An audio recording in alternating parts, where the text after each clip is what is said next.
Alors, on y va! Je suis au Texas, peut-être l'État le plus incompris, fou et stéréotypé des États-Unis, alors que je me fraye un chemin de la ville moderne d'Austin à la région sauvage et peu peuplée du Far West. Je rencontre des gens assez intéressants qui me donnent toutes sortes de conseils.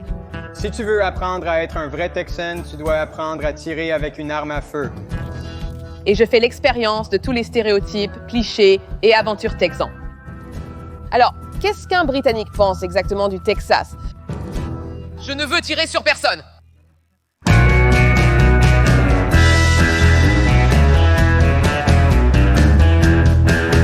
La première chose que je vais faire ici au Texas, Austin, c'est d'essayer le célèbre barbecue texan.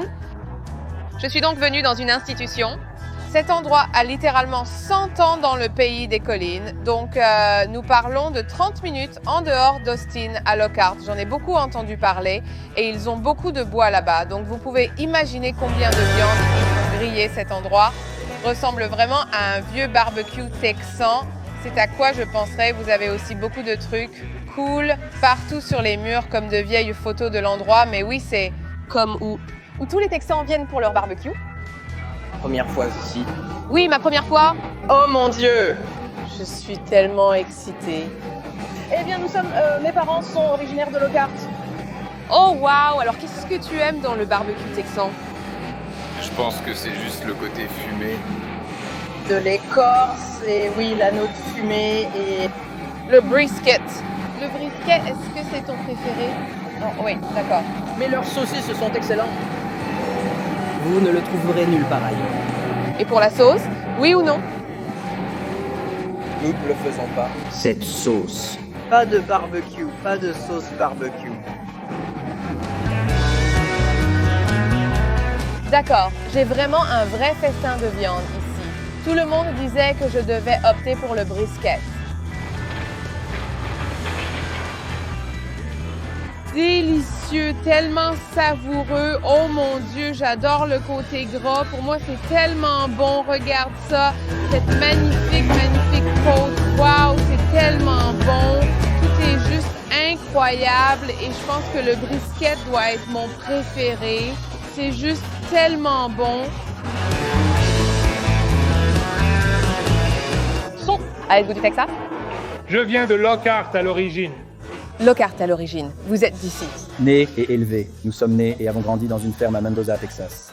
Le barbecue fait donc partie de votre vie depuis votre enfance.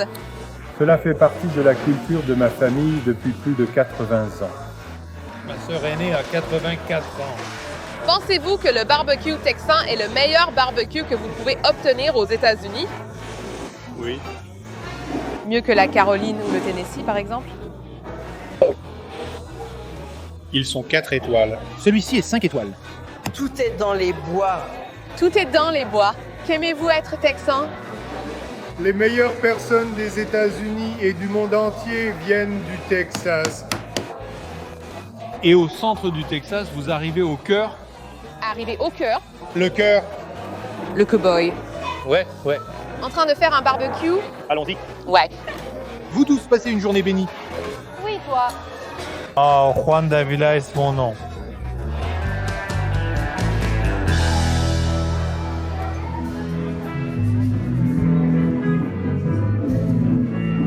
Alors, c'est ma première expérience d'un honky-tonk, quelque chose que je voulais vraiment faire ici au Texas, essentiellement comme la musique et la danse country, western Texas, donc c'est plutôt cool. Waouh, la danse ici est incroyable.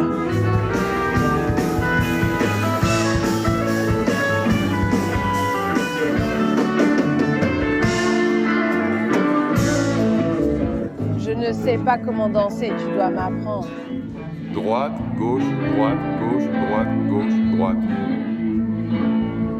Pour atteindre le dragon, droite, gauche, par là tu es très détendu. Par ici, un peu de muscle.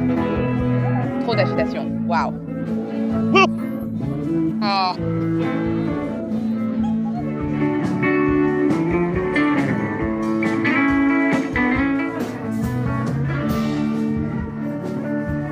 Hop, hop.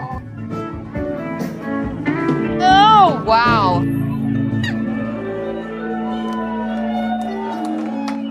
s'appelle? Malini. Malini?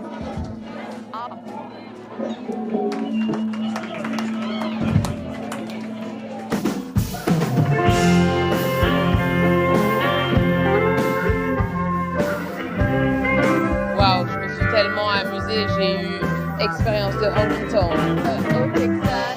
C'était incroyable.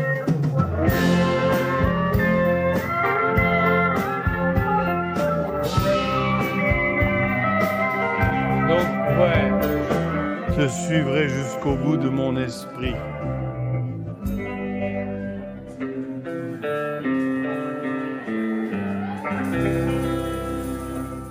Voilà mes amis. Je suis dans le train en direction d'Alpine, à l'extrême ouest du Texas, depuis El Paso. Je suis très excitée. Les paysages depuis le train sont incroyables. Le trajet durera environ 4 heures. Donc j'ai du temps pour des tâches administratives comme travailler sur mon site web.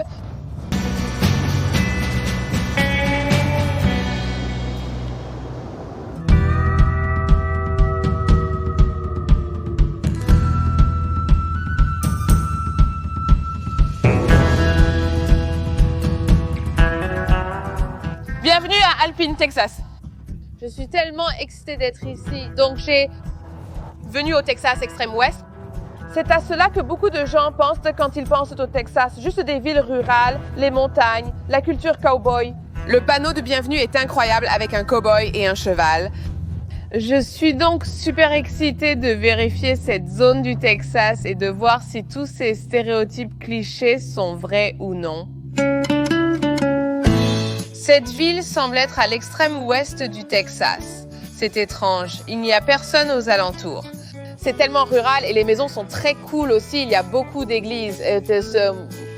Partout dans cette ville, donc vous savez que vous pouvez vraiment dire que les gens ici sont très religieux. C'est évidemment un État très chrétien, le Texas, et ils sont parmi les plus ou les plus religieux en Amérique. Waouh! Donc les maisons ici, la décoration est massivement l'étoile du Texas parce que c'est évidemment un État étoile solitaire, généralement des croix parce que les gens sont super religieux. Vous obtenez aussi beaucoup de panneaux comme « Faites attention aux chiens ». Pas de violation de propriété. Nous ne composons pas le 9-1-1, c'est-à-dire, vous savez, vous violez la propriété. Nous pourrions, vous tirer dessus, peut-être. Je ne sais pas. Je veux dire, sérieusement, c'est tellement différent ici. On a vraiment l'impression d'être au vrai Texas.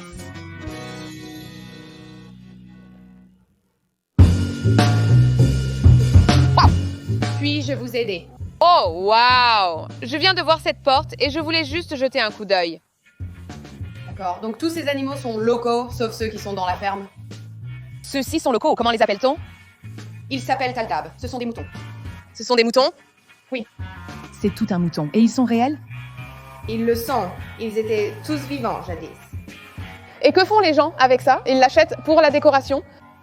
Oui, donc pour la décoration, nous avons beaucoup de gens qui chassent partout. La chasse aux trophées. Certains chassent pour les trophées, mais beaucoup de nos chasseurs, ils viennent ici. Non seulement ils chassent les animaux, mais ils donnent aussi la viande ou ils la mangent. Et combien paient-ils pour faire cela? Les abris montent à environ 1300. Les socles muraux coûtent environ 1500. Waouh! Sont-ils délicieux? Nous les avons mangés, mais ils sont très durs. Il faut les suspendre longtemps. Animaux sauvages, donc la terre de taxidermie, ouais. Et ça remonte à des décennies. Vraiment? Ouais. Longue tradition, donc très intéressant.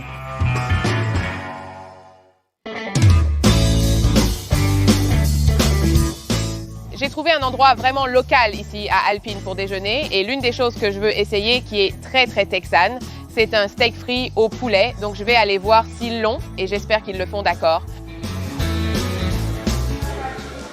Donc le steak frit au poulet est arrivé et il a l'air incroyable. Je veux dire, les gars derrière le mangent. Ils disent que c'est vraiment bon. En gros, c'est un steak de bœuf qui est pané et frit. Et parce que la panure et la technique de friture sont similaires à celles de la friture de poulet, on l'appelle essentiellement steak frit au poulet, mais ça n'a rien à voir avec le poulet et il est servi avec beaucoup de sauce. Sur le dessus, j'ai juste demandé de la sauce. Normal, on peut avoir des jalapenos, c'est épicé.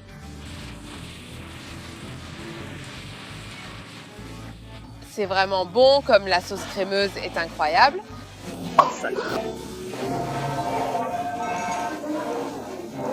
Êtes-vous tous les deux d'ici, du Texas? Oh, Fort David. Donc, vous êtes du Texas? Oh, ouais. Ouais, vous êtes Texan. De vrais Texans? Nous sommes natifs. Tu es quoi, natif? D'où viens-tu? Je viens de Londres. J'adore ton accent. Oh, merci. J'apprécie certains des stéréotypes que les gens ont des Texans. Les stéréotypes? Eh bien, nous sommes des bonbons à la menthe. Tu sais, parfois je porte mes bottes et mon chapeau et tout. Stéréotypes de cowboy. Ouais, et bien sûr j'ai fait beaucoup de travail de ranch. J'essaie de prononcer ranch avec l'accent approprié, car je le dis mal avec mon accent. J'essaie de porter les bottes pour être un peu plus texan. Dois-je me procurer un ranch? Oui, tu peux t'acheter un petit ranch. J'ai l'impression que les Texans sont très patriotes envers le Texas, parce que c'était son propre pays pendant un moment, n'est-ce pas? C'était une république. Nous avons toujours notre... Constitution du Texas. Ouais. Nous aurons toujours notre Constitution du Texas. Tu aimes Trump? Ouais, tu peux parier. Vraiment? Nous ne l'aurions pas autrement, parce qu'ils essaient de prendre le contrôle. Ils essaient de faire le Texas en bleu. Mais ils ne vont pas réussir. Non. Non, nous sommes purement rouges maintenant. Nous sommes purement rouges maintenant. Qu'est-ce que tu penses qu'il fait? Eh bien, parce qu'il se lèvera. Pour nous.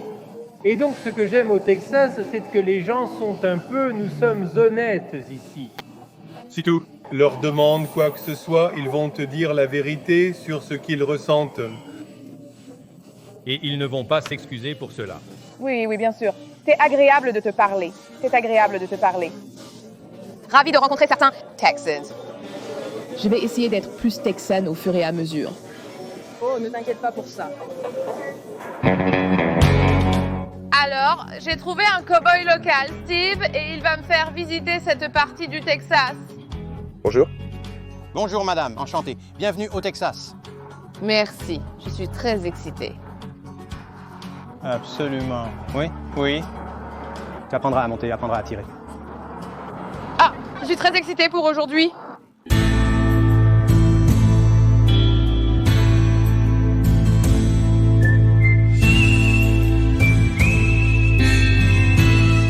Ceci est Villa de la Mina, qui était une ville minière commencée au début des années 1900 et beaucoup de gens vivaient ici et exploitaient le minerai de cinabre. Donc c'est littéralement ici que les travailleurs qui faisaient le travail minier, ils vivaient ici dans des cabanes. Ils avaient de petites cabanes et nous avions un salon, un magasin d'aliments et de céréales, une boulangerie, une prison, tout le tralala. Et c'est devenu délabré depuis les années 80. Soyez juste conscients qu'il pourrait y avoir des serpents à sonnettes autour. Je n'en ai jamais vu ici, mais on ne sait jamais. Alors, regardez où vous mettez les pieds. Regardez où vous touchez. Oh, donc ce sont les pistes? Oui, c'est où ils sortiraient le minerai de la mine et le déverseraient au bord. Vous voyez ça. Quand vous entrez ici, vous remarquerez que la température commencera à baisser. Vous n'allez pas croire ce qui se cache derrière cette porte? Wow. C'est du sérieux ici. Le véritable tunnel minier. Oui, l'opération minière a commencé vers 1910, a duré jusqu'à environ 1950 et ils extrayaient du minerai de cinabre de la mine qui... Vous le chauffez et vous extrayez du mercure. Mais y a-t-il encore du mercure ici comme s'ils voulaient t'exploiter? C'est juste que ce n'est plus économiquement faisable. Je vais vous montrer ici, nous sommes presque à la fin, mais c'est assez intéressant. Les roches rouges que vous verrez ici sont du minerai de cinabre et elles ont tendance à suivre le cristal de quartz qui est très beau et que vous verrez au fond là-bas. Wow, regarde ça. Maintenant, si vous voulez apprendre à être un vrai Texan, vous devez apprendre à tirer avec une arme. Il a beaucoup d'armes. J'ai apporté une petite arme à feu pour vous. C'est un revolver comme ceux qu'ils utilisaient dans l'ancien Ouest, mais c'est un calibre plus petit, un Smith & Wesson 32 long. C'est un vrai pistolet de cow-boy du Far West. Je dirais que c'est plutôt une arme de table de jeu, tu sais. C'est plutôt une arme de courte portée, ces petites balles. Oh mon Dieu, tu vois, tu viens de faire ce petit meurtre avec ça. Oh, certainement. Oui, habitue-toi à son poids. C'est toujours, en fait, assez lourd. D'accord, désolé. Loin de tout le monde, ouais. Je ne veux tirer sur personne. Oh mon Dieu, c'est terrifiant. Je ne pense pas que je pourrais faire ça.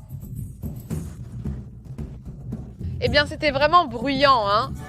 Tu peux désormais reculer le marteau. D'accord, prêt. Ouais. Est-ce que tu es prête à y aller? Wow, c'était terrible. Vas-y, tout va bien. Tu es un vrai Texan. Prends un verre. Je n'ai jamais tiré avec une arme avant. C'est vraiment amusant.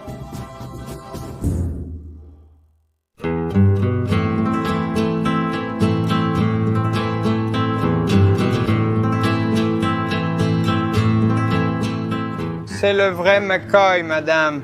C'est la seule entreprise en activité dans la ville de Valentine. Population 73, la vraie chose. Le vrai saloon texan. C'est donc ici que les hommes, les cow-boys, venaient prendre un verre. Oui, madame, vous venez juste ici. Oh, wow. Par ici, madame. Bonjour, bienvenue au bar Valentine. Bonjour, salut. Ravi de vous rencontrer, Cody. Ravi de te rencontrer, Malini. Super bar. Oui, je suis là depuis un moment. Comment? Longtemps. Depuis les années 30-40, la situation ne s'améliore pas. La bière semble être la solution. Donc, je suppose que les gens venaient ici avec des cow-boys. Oui, dans les saloons ou quoi? Ils buvaient quoi? Oh, oui, du whisky. Whisky et une bière froide. Regarde. Cette poussière de piste dans leur gorge là-bas. Eh bien, nous allons faire ce que les cow-boys ont fait. D'accord, nous aurons un homme à bière. Ici de bière. Merci, frère. C'est la maison qui offre. Wow, merci. À ta santé, chérie. Santé. D'accord, prenons au moins une gorgée. Une petite gorgée. Je vais le faire aussi. Tu vas le faire aussi. Ouais, bien sûr que oui. Comment dit-on santé en cow-boy? Santé, santé. Santé, yeehaw. Ramène-le à la maison, viens. D'accord. C'était un froid. Alors, qu'est-ce qui se passait dans les saloons? Quel genre de choses se passaient ici? Bagarre de bar, jeu de poker habituel. Se disputer pour des femmes. Ouais. Des armes à feu. Ils avaient des armes à feu à l'époque. Les hors-la-loi arrivent, sortent au milieu de la route et font un duel. Quoi? Les méchants. Tu as tes bandits mexicains. Tu as tes embusqués indiens. Tu as les Texas Rangers, c'était en réalité des hors-la-loi. Aussi. Oh, ouais. Tu sais, tout le monde est armé jusqu'aux dents. Tout le monde est armé jusqu'aux dents. C'est à propos d'être armé maintenant. Tirer. Oh, des armes. Eh bien, oui, exactement, oui. Tirer des armes. Mais le Texas est un État bien armé, cependant. En effet. Vous êtes autorisé à porter maintenant des armes cachées sans permis. Ouais? Tout le monde et leur grand-mère ont une arme ici. Tout le monde. Et plus de munitions que vous ne pouvez l'imaginer. Bien approvisionné. Avec des munitions. Gélote. Des munitions pour une armée. Vous avez des armes ici? Pas d'inquiétude. Si quelqu'un tente de me voler, il n'ira pas loin. Si cela arrive, ne sortez pas d'armes. Je m'en occuperai aussi. Oui, tirez-leur dans la tête. Oui. Combien d'armes possédez-vous? J'ai un tas d'armes. Comme combien? Environ 15. 15? J'ai des fusils de chasse et des pistolets. Oh mon Dieu. Juste au cas où un jour ils décideraient de venir prendre nos armes, ils devront me combattre pour ça. Ils vont te combattre pour ça? Tu ne te rends pas facilement? Non, je ne le suis pas. Je risquerai ma vie pour récupérer mes armes. C'est juste comme ça. C'est le Far West, chérie. Ouais. Si quelqu'un devait demander pourquoi la culture des armes est-elle une si grande partie du Texas? Pourquoi est-ce le cas? Est-ce l'histoire? Eh bien, il y a environ 375 millions de personnes aux États-Unis. Il y a 550 millions d'armes à feu, d'accord? Millions d'armes à feu, d'accord? On échange des armes par ici comme des pains, d'accord? Je te le dis. Qu'est-ce qui rend le Texas si unique? C'est le plus grand État des États-Unis, ouais. Et tout le monde... Vous savez, c'était une république à une époque. Donc tout le monde voulait la garder ainsi jusqu'à ce que les États-Unis n'interviennent pas à ce sujet. Exact. Ils les ont laissés l'acheter puis devenir une partie des États-Unis. Y a-t-il encore des gens aujourd'hui qui veulent toujours l'indépendance? Absolument, oui. Probablement la plupart des gens au Texas pour que le Texas soit un républicain. Traversant l'autoroute, tard la nuit dernière, j'aurais dû regarder à gauche et j'aurais dû regarder à droite. Je n'ai pas vu cette vieille voiture break. Le putois a été écrasé et te voilà. Tu as ton putois mort au milieu de la route, puant au 7e ciel. Tu as ton putois mort au milieu de la route, il pue au 7e ciel. Si tu veux venir jouer le week-end, on te laissera. Ouais, et tu devrais être chanteuse résidente ici. Ouais, mais je vais devenir pro avec ça. Truc de putois, mec.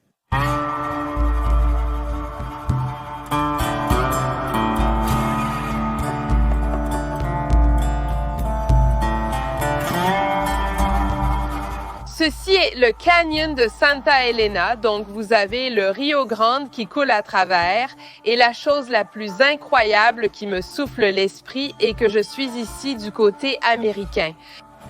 Le Rio Grande est essentiellement la frontière. Et de l'autre côté du mur du canyon, c'est le Mexique.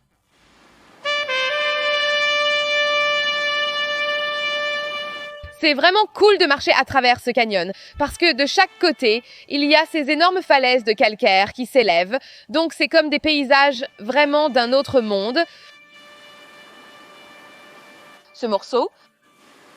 Maintenant, ça descend directement dans le lit de la rivière et beaucoup de zones sont sèches car évidemment, il ne pleut plus beaucoup ici, donc il y a beaucoup de sécheresse. Je veux tester si je peux continuer à marcher, mais sur le lit de la rivière. Wow! Donc, je ne peux pas aller plus loin parce que la rivière redevient profonde. Je suis sûre que vous pouvez peut-être obtenir un petit radeau tout le long, mais c'est juste une promenade incroyable à travers le canyon et vous ressentez vraiment l'histoire. Quand vous êtes ici, il y a une sorte de mysticisme à l'endroit et de spiritualité parce que vous devez vous rappeler que vous savez que cet endroit a des milliers d'années d'histoire. Et vous aviez des tribus indigènes qui étaient ici et elles étaient attirées par cet endroit à cause de la source d'eau naturelle. Vous savez, vous ressentez toute cette histoire quand vous venez ici et c'est comme, oui, c'est vraiment spirituel.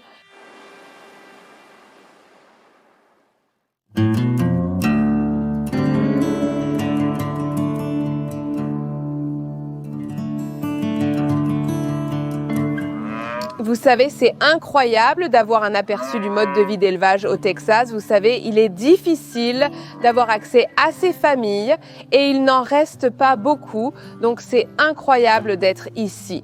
C'est un ranch très historique de la famille Alvarado. Alors, Yolanda, le ranch Alvarado est en activité depuis 1919, c'est bien ça? Il a été établi en 1919. Mais avant leur arrivée dans cette région, nous avons toujours pratiqué l'élevage. C'était notre gagne-pain pendant de nombreuses années. Nous en sommes à plus de 100 ans maintenant. Je suis l'un des derniers de la famille à faire encore cela. Oui, est-ce une tradition en voie de disparition? C'est une tradition en voie de disparition. C'est beaucoup de travail et beaucoup de gens ne veulent pas faire le travail. Mais je ne l'échangerai pour rien au monde. Je ne m'imagine pas faire autre chose. Oui, honnêtement. C'est mon oncle Octavio. Il est l'aîné de la famille. Octavio, c'est mon père, oui. Orlando, oui. Ressemblant à un vrai cow-boy. Et t'es l'oncle... Ouais, je suis l'oncle. Oui, et voici où tu es. Le fin du monde, ouais. La fin du monde, hein? Ouais, ben nous sommes à la fin du monde ici. Ouais, c'est un... Ouais, Yolanda me dit que c'est vraiment une longue histoire. Oui, famille à ta famille. Le plus important ici est la chose la plus importante. Ici, c'est le vent. Et le soleil, le vent pour l'éolienne, le soleil pour les panneaux solaires et la pluie, c'est une bénédiction, mais nous l'obtenons rarement, ouais. Tout le monde a son propre cheval. Ouais, voyez combien de temps vous faites ça. Nous faisons la course presque depuis ma naissance. Aimes-tu ce mode de vie? C'est plus difficile maintenant avec la sécheresse. La sécheresse? Ouais. J'espérais de la pluie hier soir, mais on n'a eu qu'une légère bruine. On a besoin de pluie. Comment s'appelle-t-il? El Guajito Kid. El Guajito Kid. Ouais. Il est quelque chose d'autre. Il est danseur et cabrioleur, et il est un bon travailleur, bon lanceur de cordes, un peu bon en tout. Les montagnes de l'autre côté, c'est le Mexique. Oui, tous ces petits villages, c'est ça le Mexique.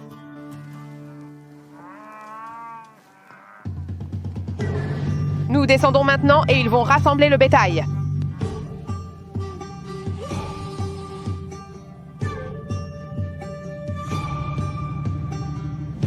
De nombreuses vaches nous encerclent maintenant, arrivant toutes. Les cow-boys sont à l'arrière, veillant à ce que tout arrive. C'est fou. Certaines sont de grosses cornes. Ils font courir tout le bétail maintenant, voyez-vous. Ils séparent les vaches des veaux. Il ne reste qu'une vache, ils doivent donc la séparer de son veau.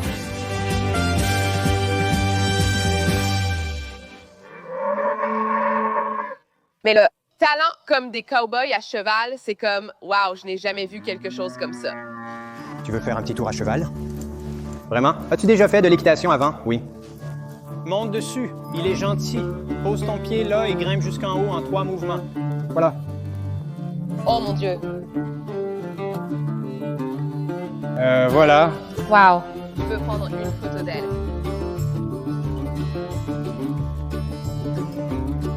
C'est incroyable. Vache, vache, vache. Allez, là. Tu vas chercher les rênes là-bas. Ce sont les rênes. Comment diable vais-je descendre de ce cheval? Vraiment? Mettez votre poil là-dedans et remettez votre jambe par-dessus. Wow! De l'autre côté. Venez lent. Voilà. Mettez votre jambe. Voilà.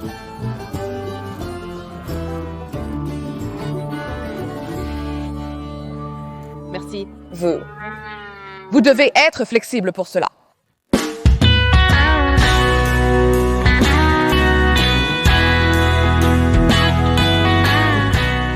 Quelqu'un veut une margarita? Quand vous n'avez pas de tir, nous en utilisons un des gobelets d'eau. Vous le divisez comme ça et c'est un shot. C'est comme ça que vous savez que vous avez une chance. Voilà. Fin d'une bouteille. Vous avez un peu de ce mélange. Vous mettez un peu de citron vert et un peu d'orange en vous. Prêt à partir. Wow, gracias, merci. Santé, ça va me rendre ivre?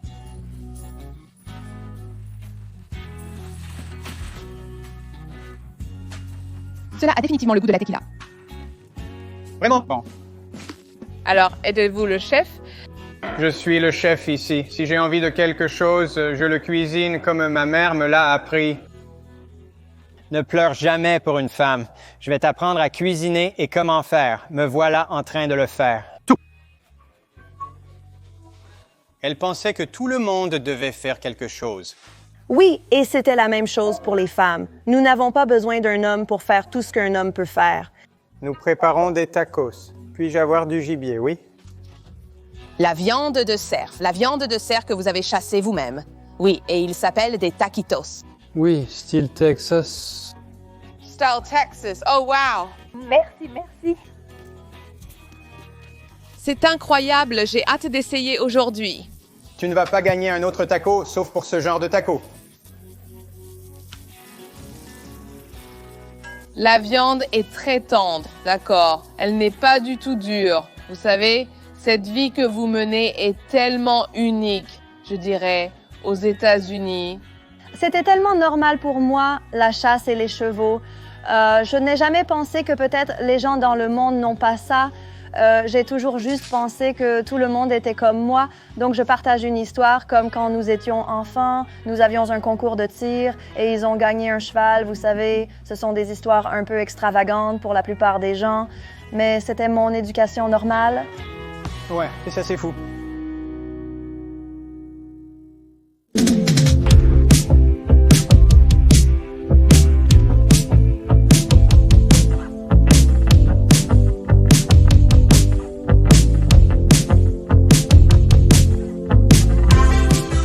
Marfa est probablement la ville la plus connue ici dans l'extrême ouest du Texas parce qu'elle est très connue pour la scène artistique.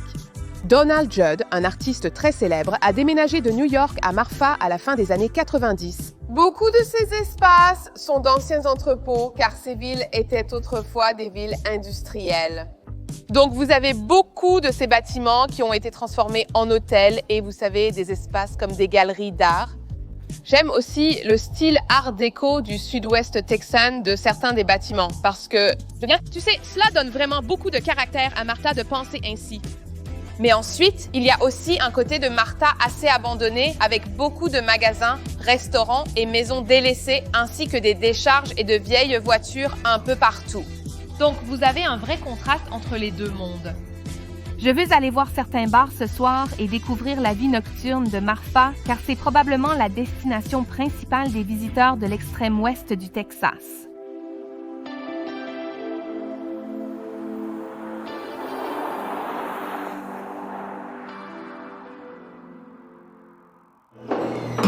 Garçon tard hier soir.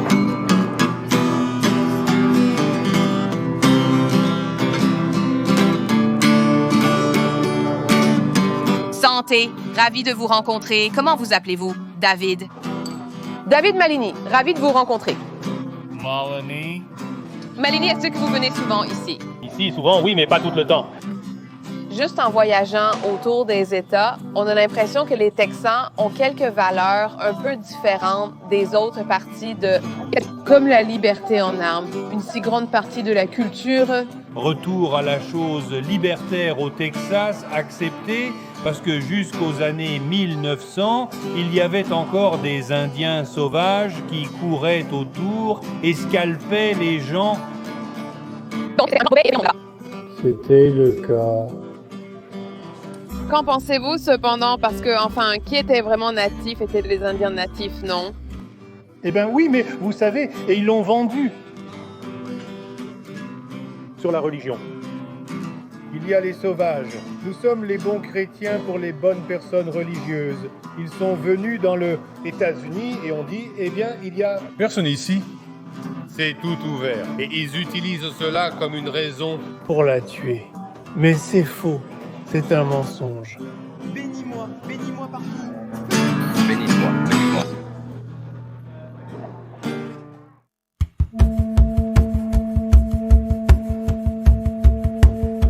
Celui-ci, ce serait un Ueko. Pour l'instant, c'est principalement sec, mais il y a de l'eau là-bas.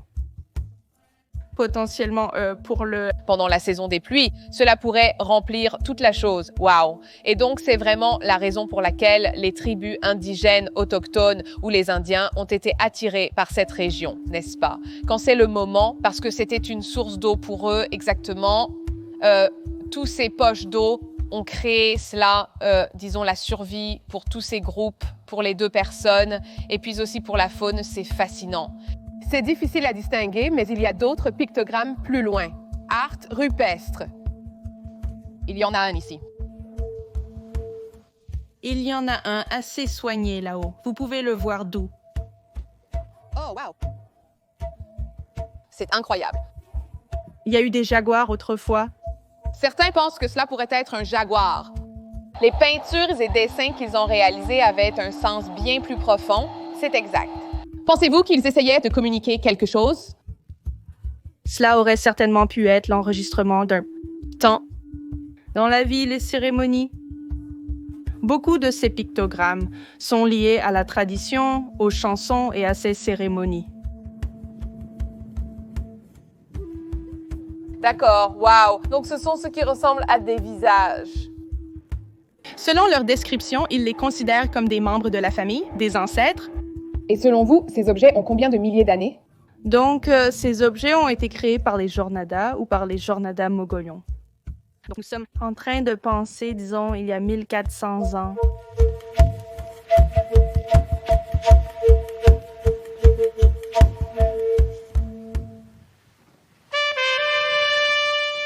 Donc ici, cette histoire provient de l'époque où nous avions, disons, des Espagnols qui arrivaient dans la région pour, faute d'un meilleur mot, simplement coloniser la région et dire vraiment aux groupes indigènes ou aux peuples des pueblos ce qu'ils ne peuvent plus faire. Ils ne pouvaient plus utiliser leur langue, leurs chansons, leurs cérémonies. Certains d'entre eux ont été torturés, certains ont été exécutés. Les Espagnols ont en quelque sorte pris les indigènes, les Indiens, donc ils les ont pris de force, les aidant à naviguer de la région du Nouveau-Mexique vers notre région, les aidant à construire des églises pour eux, les forçant à construire des églises. Bien que, évidemment, le christianisme n'était même pas leur religion. D'accord, c'est assez horrible. Oui, alors ils ont vraiment aidé les Espagnols avec leur mode de vie.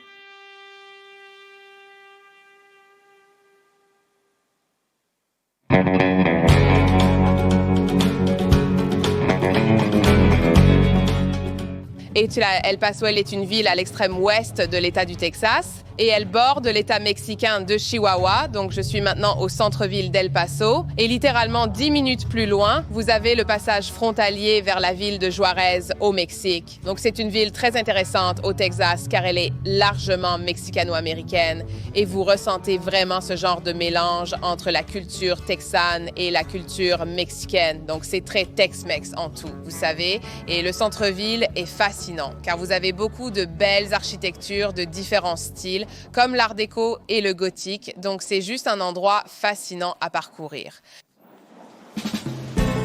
Donc, je marche sur cette route qui est au centre-ville d'El Paso et à la fin de celle-ci, vous avez le Rio Grande qui est littéralement la frontière physique qui sépare les États-Unis du Mexique. J'entends juste l'espagnol mexicain parler dans les rues et sur des vêtements bon marché. Donc oui, on a presque l'impression d'être déjà au Mexique. Au bout de la route que je viens de descendre se trouve le poste frontière. Des gens traversent dans les deux sens. C'est assez fascinant parce que, comme je l'ai dit, le centre-ville d'El Paso est littéralement à la frontière.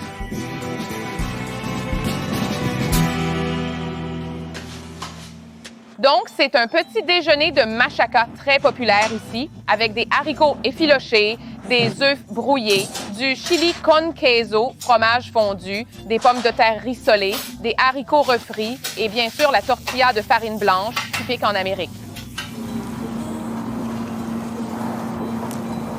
Très bien. Quand avez-vous commencé cela? Il y a 50 ans. Wow! Et nous sommes venus hier et aujourd'hui. J'étais venue il y a 2 ans avec ma petite fille. Oh wow! Vous êtes donc venu ici souvent?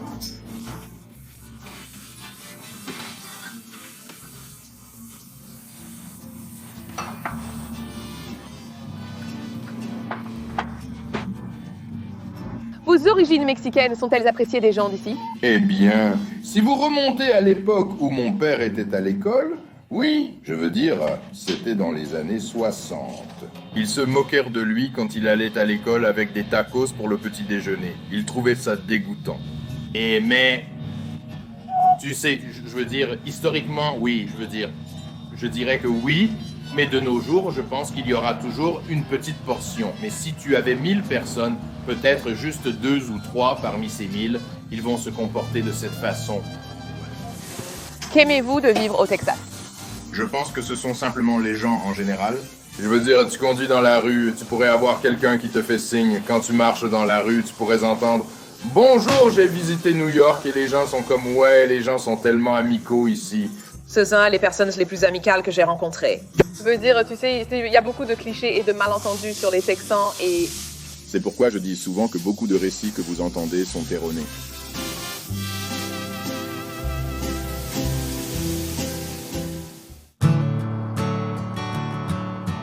C'est une fin incroyable pour mon séjour au Texas. En regardant El Paso au coucher du soleil d'ici, on peut également voir le Mexique. La distance est incroyable. Beaucoup de gens ont beaucoup d'idées, soit de fausses sur le Texas, et il y a beaucoup de clichés, mais vous savez, venir ici et apprendre tout sur le patrimoine et l'histoire du Texas. Nulle part ailleurs aux États-Unis, on a autant l'impression d'être dans un pays à part entière. Et vous comprenez vraiment le patriotisme des Texans. Pour leur terre, pour leur État. Je viens de passer un moment incroyable avec certaines des personnes les plus gentilles que j'ai jamais rencontrées. Aux États-Unis, et j'ai l'impression d'avoir vraiment fait des amis ici. Je suis vraiment ravie d'être venue.